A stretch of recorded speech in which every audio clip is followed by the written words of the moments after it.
Nos acompaña en este momento, en este contacto, una persona que trabaja por los derechos fundamentales, civiles, constitucionales de las familias hispanas en Estados Unidos. Y se trata de César Grajales, director de Asuntos Públicos para la Iniciativa Libre, una organización que trabaja para empoderar a la comunidad hispana en Estados Unidos.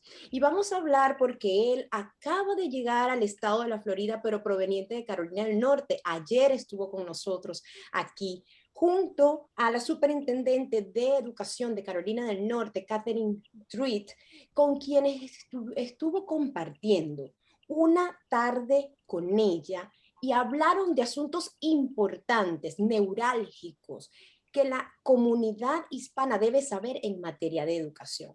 Yo soy Corín Villalobos y para mí es un placer darle la bienvenida a César Cabrales a La Conexión. ¿Qué tal, César? ¿Cómo te sientes? Bien, bien, muy contento. Gracias por la invitación. Qué bueno. Bueno, César, mira, yo te puedo decir que un padre aquí en Carolina del Norte puede entender que la Superintendencia de Educación hace un grandísimo esfuerzo y luego de la pandemia introdujo en el sistema virtual herramientas como Destiny, Office 365, Google Drive para estudiantes, Google Classroom, Canvas, BrainPop, BrainPop Junior, Discovery Ed, Dreambox, Everfy, NC Ed Cloud, es decir, una serie de herramientas que han sido difíciles para manejar para los padres hispanos. Muchos de ellos no son angloparlantes, se han tenido que enfrentar con un sistema bastante desafiante. A propósito del evento que hubo ayer, ¿cómo se aborda el tema de la desigualdad que se ha puesto en evidencia tras la pandemia en el sistema educativo? Bueno, sin duda alguna, yo creo que el tema de la pandemia ha presentado retos para todos, no solamente en el estado de Carolina del Norte, yo diría que en los 50 estados de la nación y obviamente a nivel mundial ha sido un reto gigante para las familias en muchos aspectos. La gente que ha estado acostumbrada a trabajar y organizar su horario alrededor de los niños en la escuela, obviamente las escuelas cerradas durante un tiempo largo, esto también ha afectado muchísimo esa dinámica laboral de los padres de familia. Y también el reto que representa de alguna manera ser el asistente tutor de la educación de tu hijo, porque antes de la pandemia, obviamente, digamos que en automático la gente lleva al niño a la escuela y espera que el profesor le dé las clases y luego en la tarde, pues, o al final del día, tal vez revisar un poco si está haciendo las tareas y básicamente eso.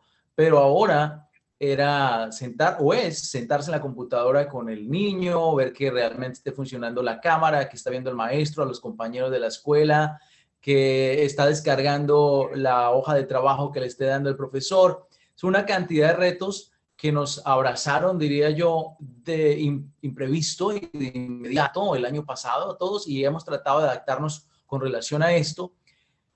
Y es verdad, ha tomado desprevenido a muchísima gente. Desafortunadamente se le ha dificultado mucho a unos segmentos más que a otros. Y yo creo que es por la falta también de acceso a equipos tecnológicos para muchas familias que no tienen ingresos altos, que ha dificultado, digamos, a esa familiaridad con la tecnología. En ese aspecto, yo creo que la superintendencia, por lo menos de Carolina del Norte, ha tratado de mitigar esa situación, tratar de facilitar lo más que se pueda la parte de la comunicación online, El pero soporte tecnológico, es correcto. ciertamente. Y disculpe que lo interrumpa, ciertamente al principio las clases se retrasaron por alrededor de 20 días o casi un mes porque muchos niños no tenían cómo ni conexión en donde vivían, sobre todo los hijos de los trabajadores agrícolas. Exactamente. Exacto, y tampoco tenían computadoras. Y sí es cierto, la superintendencia hizo un gran esfuerzo para lograr que al menos en un mes todos los niños estuvieran en igualdad de condiciones en ese sentido. Sí, y yo creo que esto también representa una oportunidad para recordar, y ha representado una oportunidad para recordar la importancia de seguir apoyando las opciones escolares. ¿A qué me refiero?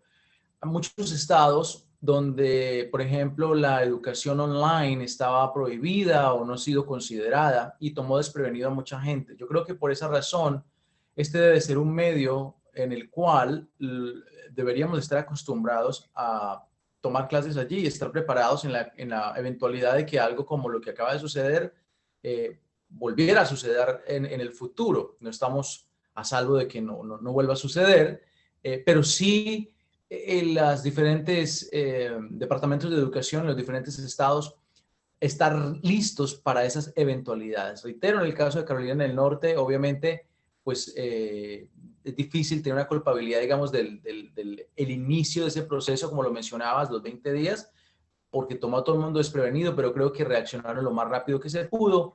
Y en el aspecto de las familias, hombre, toca que hacer un esfuerzo y va a tocar por lo menos volvernos un poco más tech savvy, como se dice en inglés, para esas eventualidades. Y sobre todo te voy a decir algo, yo creo que la educación, eventualmente, la educación postsecundaria, lo que es el bachillerato y el college, lo estamos viendo hoy en día, está trasladándose ya también del edificio a la parte online. Ya puedes hacer tu carrera prácticamente entera online. Y yo creo que es ahí donde tenemos que estar pendientes y entender que estas nuevas generaciones que vienen, probablemente la mayoría de sus clases, si no es que todas las van a seguir tomando online. Frente a lo que son los intereses o necesidades de las familias hispanas, ¿está bien la educación online o sí tenemos que ir haciendo esfuerzos porque nuestros niños vuelvan a la escuela? Y te lo pregunto porque la superintendente en una conferencia de prensa que ofreció junto al gobernador Roy Cooper estaba hablando acerca de los perjuicios, los beneficios que están perdiendo los niños al no asistir en persona a las escuelas. Ella siente que hay un mayor rendimiento académico y se siente el niño emocionalmente sostenido si asiste a la escuela. Eh, estas oportunidades se le están brindando a los padres hispanos, pero la información no está fluyendo tan rápido. Quiero decir, tenemos preguntas y quisiera compartir contigo preguntas que nos han hecho madres y padres preocupados a través de nuestras redes sociales.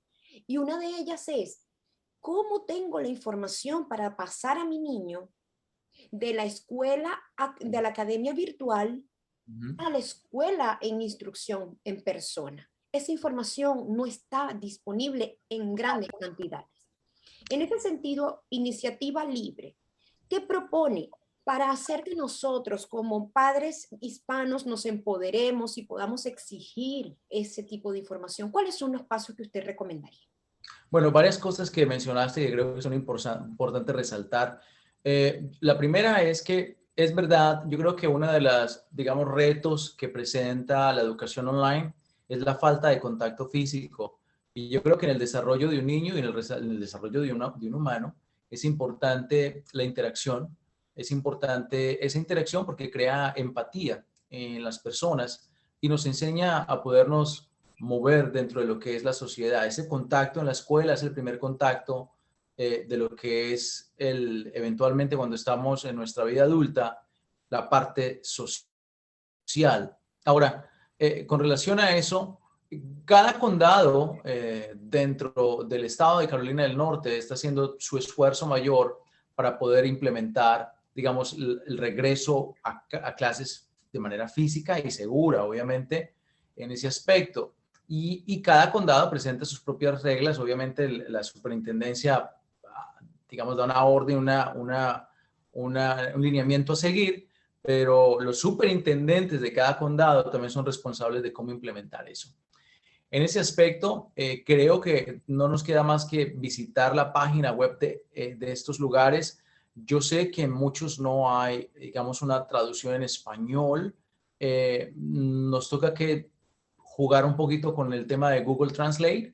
Sin embargo, nosotros tenemos un equipo en Carolina del Norte que está ayudando a la comunidad, como lo mencionaba al comienzo, en muchos temas, y este es uno de ellos. Cuando se surgen este tipo de dudas, pueden usarnos como recurso. Para eso, pueden visitar la página que está en Facebook y ahí pueden contactar a través del Messenger, le van a contestar, se lo aseguro. The Libre Initiative North Carolina.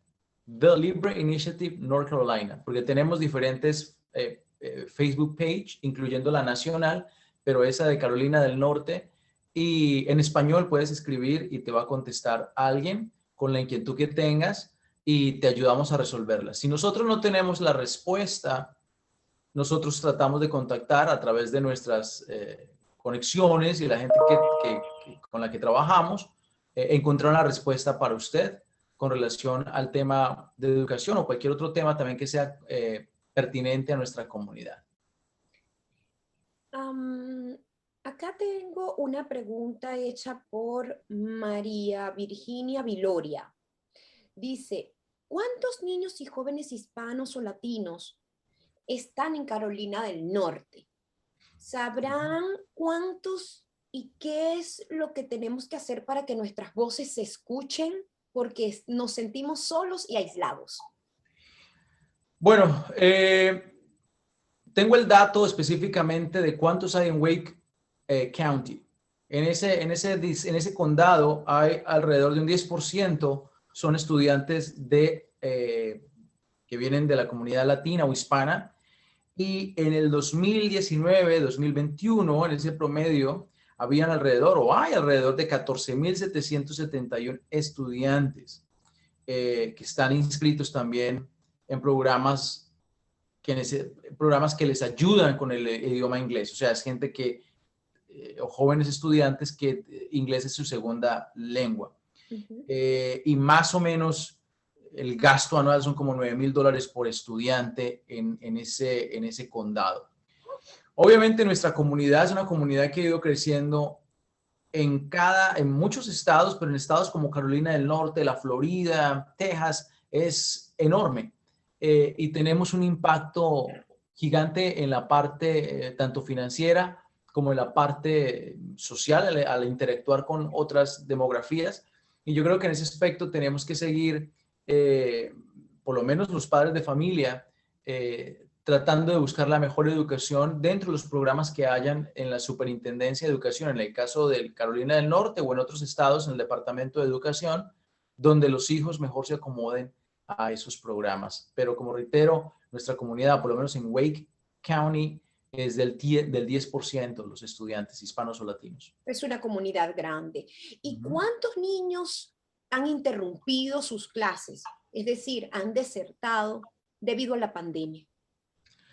Ayer lo mencionaba, esto es un número muy interesante, ayer lo mencionaba la superintendente de educación, decía que alrededor de 10,000 niños en Carolina del Norte se desconoce el paradero de ellos actualmente. Cuando hablo del paradero, son estudiantes que por la pandemia o porque los papás, como lo mencionabas, trabajan en el campo o algo, se mueven y entonces le es difícil al Departamento de Educación seguir el rastro de esos niños, pero alrededor de unos 10,000 estudiantes le ha sido difícil al Departamento de Educación del Carolina del Norte seguirle el rastro, más o menos 10,000, y es un número grande, y eso en ese aspecto afecta el desarrollo de esos 10,000 niños porque no sabemos dónde están, no sabemos cómo poder enrolarlos o volverlos a meter en el sistema educativo, y yo creo que ahí también juega clave importante los padres de tratar de mantener una cierta estabilidad en las escuelas, o si se tienen que mover, el tema de la educación online. Sí, y Richard Blanco nos está diciendo, yo estoy llegando al estado, vivía en Florida y navegar el sistema educativo de Carolina del Norte es muy difícil, no logro entender entre tantas opciones cuál es la mejor para mis hijas y qué debo hacer para buscar información, en español preferiblemente. Mientras más información busco en la página web, más me enredo.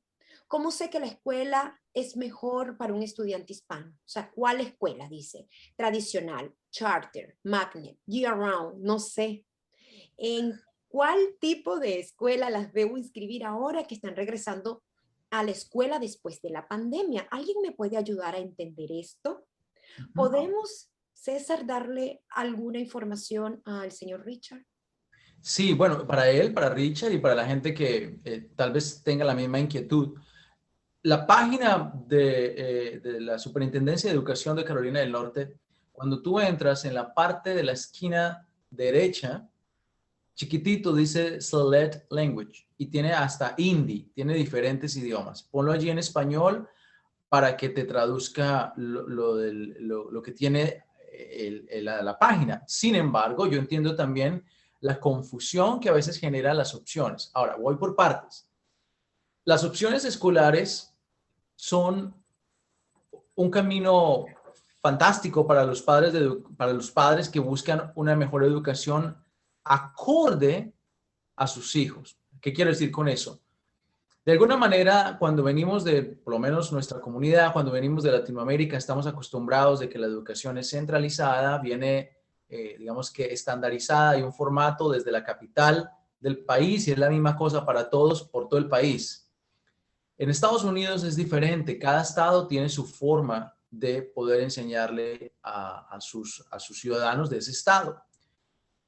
El estado de Carolina en el Norte, como el estado de la Florida, el estado de la Florida es uno de los estados líder en Estados Unidos con relación a múltiples opciones para la educación de kinder al 12º grado para los padres de familia y los estudiantes. ¿Qué son múltiples opciones? En la pregunta mencionabas las escuelas charter, las magneto, en fin, muchas cosas. Vamos por partes, hay muchas opciones, no podría explicarlas todas porque es muy largo el tema, pero básicamente es esto. Tú tienes tu niño o niña y deseas mandarlo a la escuela, cualquier grado, vamos a decir grado primero, segundo, lo que sea. Tú lo vas a mandar, pero resulta que a lo mejor la escuela pública que le corresponde por el código postal o por el área donde vives, pues no tiene buenas calificaciones. Acuérdate que cada año se le hace calificaciones a las escuelas públicas, a lo mejor no tiene buenas calificaciones. Entonces es ahí donde vienen las charter school. Las escuelas charter son escuelas públicas, pero son administradas puede ser por un grupo de padres, puede ser por otro grupo de personas que son independientes, digamos, al sistema de educación. La escuela sigue siendo pública, pero tiene un ente observador diferente. Entonces, generan un programa de educación diferente y alternativo. En ese charter school tú puedes escribir a tu hija o hijo y generalmente las charter school tienen mejor calificación que muchas escuelas públicas.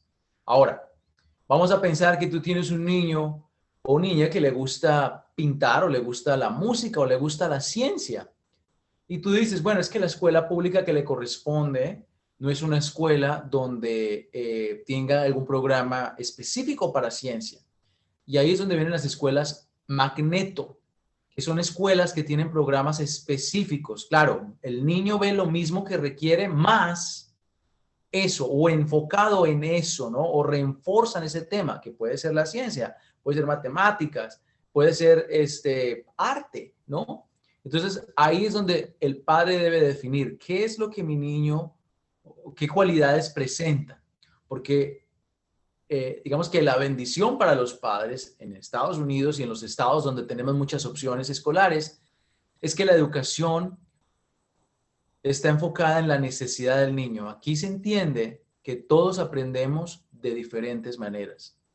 Tal vez la educación tradicional o estandarizada de una escuela pública tradicional no es lo que le acomoda mejor a tu hijo, pero eso no quiere decir que no pueda estudiar. Lo que quiere decir es que vamos a buscar una opción donde le acomode mejor a esa persona. Ahora, ese niño a lo mejor tiene un talento mayor que el resto de los niños que van a la escuela tradicional, lo llevo a una escuela magneto, lo puedo llevar a una escuela charter. También, si tengo movilidad, porque mi trabajo me lo obliga, lo que hablábamos antes del tema del campo, tenemos las opciones escolares en el tema de la educación online. Entonces, hay diferentes programas educativos allí, eso le corresponde qué es la necesidad del niño. Ahora, también hay becas, pero bueno, de eso hablaremos más adelante. Exacto. Eso es tema de otro contacto porque este ha Ujú. sido muy interesante y nos has dado un gran paseo por todas estas opciones y podríamos entonces asegurar que es una bendición que el sistema de escuelas públicas de Carolina del Norte esté colmado de múltiples opciones. Solo falta asociarse, empoderarse a través de la obtención de información de parte de organizaciones como Iniciativa Libre, pero también de otras organizaciones que trabajan codo a codo junto con los padres hispanos en Carolina del Norte para proveer de toda la información que se necesite. El mensaje de la conexión y de la iniciativa libre, quizás a través de este contacto, es que usted padre, usted madre hispana, no tenga temor de levantar su voz y de pedir ayuda, porque no está sola. Y aquí en Carolina del Norte hay múltiples aliados que están dispuestos a hasta dejarle entender a usted todo aquello tan confuso que se presenta en el sistema, que es difícil de manejarlo, que es difícil de navegarlo, pero que finalmente, una vez que lo entendamos, podemos proveer a nuestros hijos de las mejores oportunidades para que estudien y tengan una mejor opción de crecimiento y rendimiento académico. Para nosotros ha sido un gran placer, César, tenerlo en este contacto y prometemos seguramente hablar pronto, porque nos quedaron muchos temas pendientes. Este tema de las becas se los prometemos. Yo lo voy a comprometer a usted públicamente a través de este video, de que vamos a tener un nuevo contacto para hablarle y acercarle a nuestra comunidad hispana toda la información acerca de becas escolares para nuestros niños, que es tan importante en estos tiempos en los que hemos sido tan afectados por la pandemia. César, un mensaje para los padres y las madres. Bueno, Corín, yo creo que lo más importante es recordar que la educación de nuestros hijos es no solamente responsabilidad de la institución donde los llevamos, también es responsabilidad del padre y de la madre de hacerle seguimiento a ese desarrollo académico del estudiante. Yo creo que hay que involucrarse en ese proceso académico, hay que estar pendiente de lo que está leyendo, de lo que está estudiando, si hace las tareas. Yo sé que la mayoría de nuestra gente, o casi toda nuestra gente, o bueno, llega en la tarde cansado del trabajo, pero dedíquele un poquito de tiempo a los niños, que eso es importantísimo en ese desarrollo académico. Y como lo mencionabas, aprovechen todas las oportunidades de diferentes opciones escolares que hay en el estado de Carolina del Norte. No es una excusa no tener el niño en la escuela, lo que mencionamos antes, 10,000 niños que están, no, el Departamento de Educación no los logra ubicar, es una pena y yo creo que todos merecen una educación básica. Y bueno, ya lo ha dicho César, si quieren contactar a Iniciativa Libre, pueden buscar en Facebook, su cuenta es The Libre Initiative North Carolina. Ahí lo pueden ubicar, les pueden mandar mensajitos en español y un equipo de aliados estarán respondiéndoles. Gracias, César. Muy buenas tardes. Gracias, Colin.